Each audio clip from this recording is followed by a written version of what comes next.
बिस्मिल्लाहिर्रहमानिर्रहीम। अस्सलामुअलैकुम दोस्तों, आज का सवाल है, वासिफ साहब से पूछा गया कि बाज़ औक़ात हम किसी को राज़ी करने के लिए बहुत कोशिश करते हैं मगर नाकाम रहते हैं। तो आपने जवाब दिया, ऐसा हो जाता है।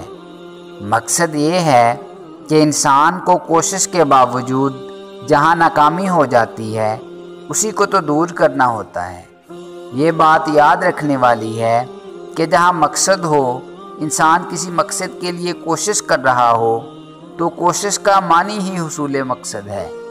और जब आप किसी मकसद के बग़ैर कितनी ही कोशिश करें, वो कोशिश बेमानी है। एफ़र्ट अगर अचीवमेंट ना हो तो वो एफ़र्ट नहीं है। कोशिश अगर हासिल ना बने तो ये कोशिश ही नहीं है। ये तारीफ़ है दुनिया के हिसाब से, यानी कि कोशिश अगर हासिल नहीं बन रही तो ये कोशिश गलत है, वो कोशिश है ही नहीं। अगर कोशिश का मकसद हासिल है और हासिल नहीं हो रहा तो कोशिश को क्यों गिन रहे हो? फिर तो ये बड़े अफसोस की बात है। तो वो कोशिश ही नहीं है और कहीं ना कहीं उसमें गलती ज़रूर है। इसलिए जो कोशिश हो वो किसी मकसद के लिए हो।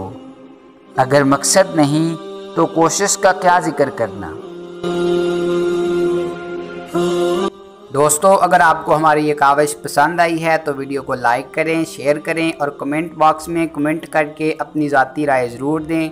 और हमारे चैनल को सब्सक्राइब कर लें और बेल आइकन को प्रेस कर दें ताकि मज़ीद नई आने वाली वीडियोज़ आप तक बराह रास्त पहुँच सकें। मिलते हैं नेक्स्ट वीडियो में, तब तक के लिए अपना और अपने अपनों का खूब ख्याल रखिएगा। अल्लाह निगहबान।